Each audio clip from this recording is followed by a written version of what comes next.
बिस्मिल्लाहिर्रहमानिर्रहीम। अस्सलाम वालेकुम। उम्मीद है आप सब लोग खैरियत से होंगे। आज मैं आपके साथ शेयर कर रही हूँ खीर बनाने की रेसिपी। खीर बनाने के तरीक़ेकार बहुत सारे हैं, लेकिन सबसे आसान और ऑथेंटिक तरीका यही है। और पुराने ज़माने से भी और नए ज़माने में भी यही तरीका बहुत बेस्ट तरीका है। और आजकल जो मुख्तलिफ़ तरीक़ों से खीर बनाई जाती है, उसमें कभी कोई चीज़ मिक्स कर दी जाती है, उससे खीर का टेस्ट बिल्कुल चेंज हो जाता है और ओरिजिनल खीर नहीं रहती। चलिए हम आते हैं अपनी रेसिपी की तरफ। हम आपको बताते हैं बिल्कुल सही तरीके से खीर किस तरीके से बनती है, जिसमें टेस्ट भी हो, उसका कलर भी हो, फुल फ्लेवरफुल हो। तो उसके लिए हमें चाहिए सबसे पहले तो दूध। उसमें हम किसी भी ब्रांड का दूध इस्तेमाल कर सकते हैं या हम डेयरी मिल्क का दूध भी इस्तेमाल कर सकते हैं। मैंने यहाँ पर इस्तेमाल किया है ऑलपर्स का दूध, क्योंकि ये फुल क्रीम वाला होता है और ये गाढ़ा भी होता है। यहाँ मैंने लिया है 15 किलो दूध। इसमें हम 1 किलो के करीब पानी इसमें ऐड कर देंगे। ये मैं आपको आगे जाके बताऊंगी कि ये पानी हमने क्यों ऐड किया है। हर काम करने के लिए बहुत मेहनत करनी पड़ती है। जिस तरह मुझे खीर पकाने के लिए मेहनत करनी पड़ रही है, तो इस तरह आप वीडियो भी देखेंगे पूरी, तो आपको पता चलेगा कि किस तरीके से सही तरीके से खीर बनती है। इसके लिए आप हमारी फुल वीडियो वॉच करें और मज़ेदार सी खीर बनाना आप सीखें।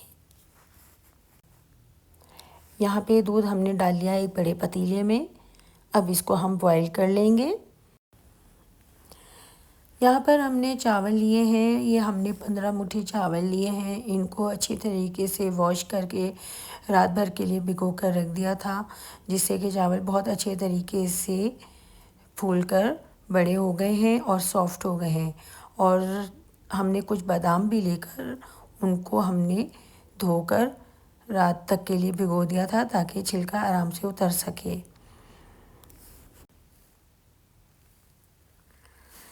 यहाँ पर दूध हो रहा है गरम। अब हम इसमें चावलों को शामिल कर देंगे।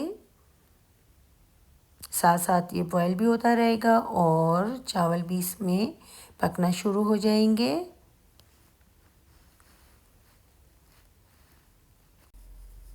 अब मैं आपको बताती हूँ कि मैंने इसमें 1 केजी पानी क्यों ऐड किया था।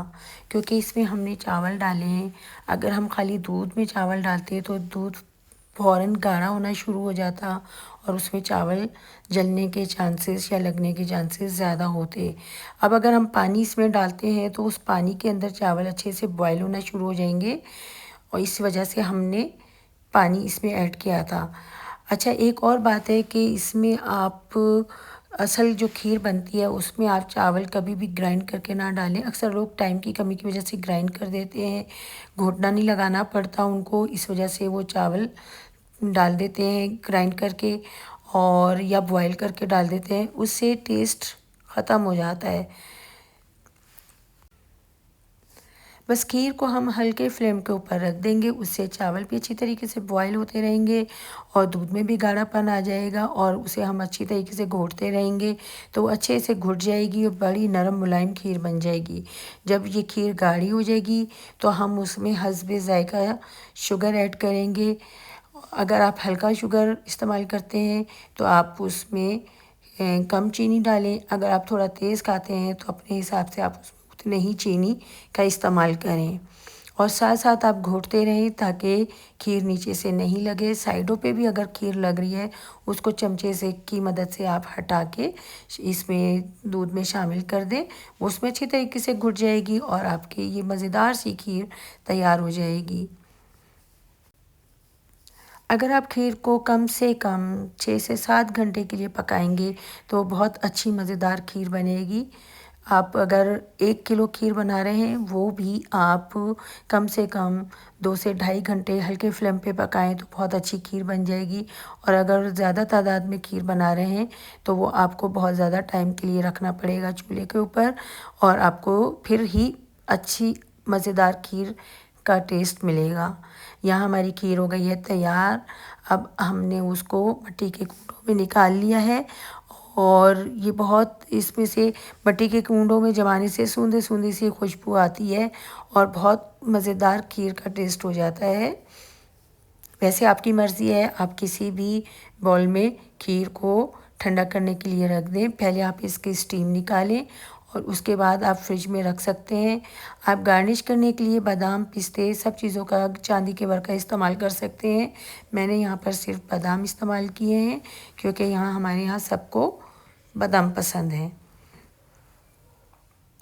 आपको हमारी रेसिपी कैसी लगी? आप इसी तरीके से खीर बनाएं अपनी दावतों में, अपनी महफ़िलों में।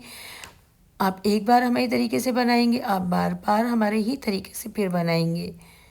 हमारे चैनल को सब्सक्राइब कीजिए, लाइक कीजिए, अपना फीडबैक ज़रूर दीजिए। अपना ख्याल रखिए, हमें दुआ में याद रखिए। अल्लाह हाफ़िज़।